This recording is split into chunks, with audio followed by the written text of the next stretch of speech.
পেঁপে পেঁপে প্রথমে পেঁপেটাকে কুচি কুচি করে কেটে নিয়ে যেভাবে স্বামীকে কাটা হয় কেটে নিয়ে এই মিক্সিতে পেস্ট করুন। আচ্ছা করছি, বলেন এবার। আদা রসুন বেটে নিয়ে পেঁপেটাকে মিক্সিতে পেস্ট করুন। তারপরে দেখুন কি রান্না হচ্ছে, কষা মাটন। ওরে বাবারে, শ্যামবাজারের বিখ্যাত গোলবাড়ির কষা মাটন। ফর্মুলাটা ওখান থেকেই নাও। তো বেটে নিয়ে আসছি, হবে সেটা আপনি বলবেন। ম্যারিনেট করুন। কড়াইটাকে বসিয়েছেন? হ্যাঁ বসিয়ে দিয়েছি। না না, এটা পেঁপেটা দিয়ে ম্যারিনেট করবো তো? হ্যাঁ পেঁপে দিয়ে ম্যারিনেট করুন। আর কি দেবো? লবণ হলুদ? লবণ হলুদ তো অবশ্যই দিতে হবে। তাহলে লবণ হলুদ দিয়ে ম্যারিনেট করি। হ্যাঁ তাই তো একদম। খুশি আছে দোলের দিনে যা খুশি দিতে পারেন। ভালোবাসা থাকলে দোলের মাংস মিষ্টি মন খুলে খাওয়া যায়। তাই ব্যাস। তাহলে এবার লবণ হলুদটাও দিয়ে দিই। লবণ হলুদটা দিয়ে দিন। লবণ হলুদ দিয়ে দিলাম পরিমাণ মতন বন্ধুরা, দিয়ে এবার ম্যারিনেট করে আধা ঘন্টা রাখো, তাই তো? আপনার কথা মতন করছি কিন্তু। তো বন্ধুরা, সেই রেয়াজি খাসি দেখেছো, বড় বড় পিস একদম, এটাকে আধা ঘন্টা রাখবো। আর এদিকে করে মূলত ভালো লাগবে, তো আমি একবারই তেল দিয়ে দিলাম। গোটা তেজপাতা, গরম মশলা গোটা আর জিরে। এবার পেঁয়াজগুলোকে বেরেস্তা করে নেবো, পেঁয়াজগুলোকে দিয়ে দিলাম। কথা বলতে বলতে টানে চলে গেল। আর বেরেস্তা করে নিয়ে আসছি। একটু কালারের জন্য এখনই চিনি দিয়ে দিলাম আগে থেকে আমি।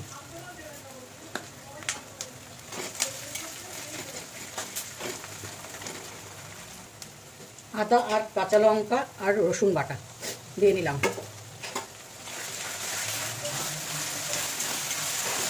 দিয়ে মশলাটাকে কষাবো। দিয়ে দিলাম ধনে জিরে আর লাল লঙ্কার গুঁড়োটো একবারে আমি মিক্সিতে ঘুরিয়ে নিয়েছি, ঘুরিয়ে নিয়ে করছি। তাহলে মনে হবে হাতে বাটার মশলার মতো। হাতে তোমরা করে নিতে পারো, ধনে জিরে আর শুকনো লঙ্কা বেটে নিতে পারো।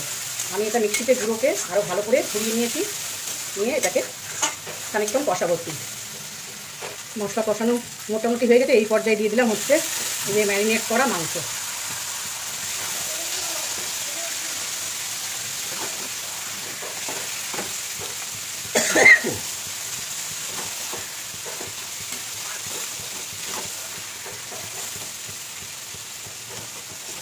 চাপা দেব।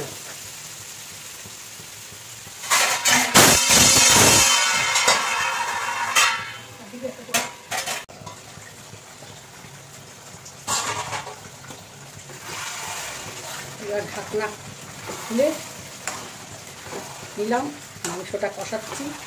দেখো বন্ধুরা, এবার দিয়ে দেবো গোলমরিচের গুঁড়ো, দিয়ে দেবো টক দই, 2 চামচ টক দই,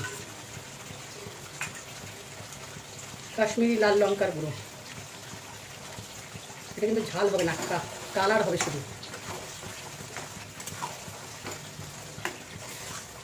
দিয়ে আরও খানিকক্ষণ কষাবো।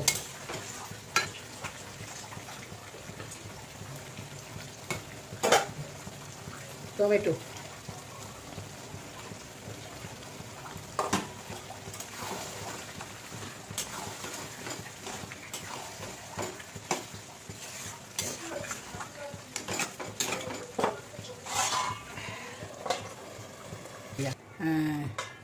দাদাই দেখুন কেমন কালো কালো একদম ধীরে ধীরে করে কষাতে হবে, কালার হবে। দেখুন কালো, কি গোলাবাড়ির শ্যামবাজারের পাঁচ মাথার মোড়ে গোলবাড়ির কাক মাংস। এইরকম থাকুন, সুস্থ থাকুন। না বন্ধুরা, এরকম কষানো হয়ে গেছে। এবার আমার জল দেওয়ার পালা। আমি আলু দিলাম, আলু আর পেঁপে দিয়েছি, তোমরা এটা স্কিপ করতে পারো। আর এইবার জল দিলাম, এটা ধীরে ধীরে সেদ্ধ হবে। গরম জল দিবে মাংসতে, তাহলে মাংস ভালো সিদ্ধ হবে, সুস্বাদু খেতে ভালো লাগবে। এই দেখো নাড়াচাড়া, এটা আলুটা তোমরা স্কিপ করে। এইবার আমি এটা 40 থেকে 45 মিনিট হতে দেব। মাংসটা সেদ্ধ হবে না, চাপা দিয়ে দিলাম।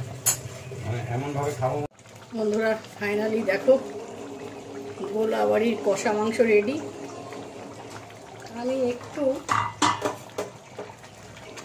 এই দেখো একদম পুরো কালো কালো একদম হবে, আর খুব কষা কষা হবে রান্নাটা। আরও শুকিয়ে যাবে। এবার একটু আমি ঘি দেব।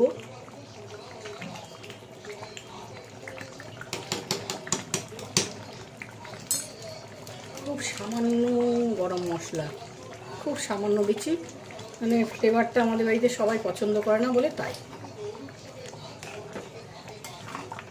তো রেডি হয়ে গেছে দেখো, কষা কষা মাংস, গোলাবাড়ির কষা মাটন। খুব সুন্দরভাবে করলাম। তোমাদের ভিডিওটা দেখে যদি ভালো লাগে অবশ্যই লাইক করবে, শেয়ার করবে, চ্যানেলটাকে সাবস্ক্রাইব করবে। ভাত রুচে, কালারটা অপূর্ব এসছে একদম।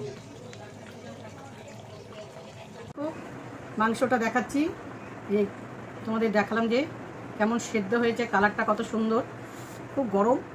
এই নামালাম, এই দেখো গোলাবাড়ির মটন এরকম কালো হবে, কষা হবে।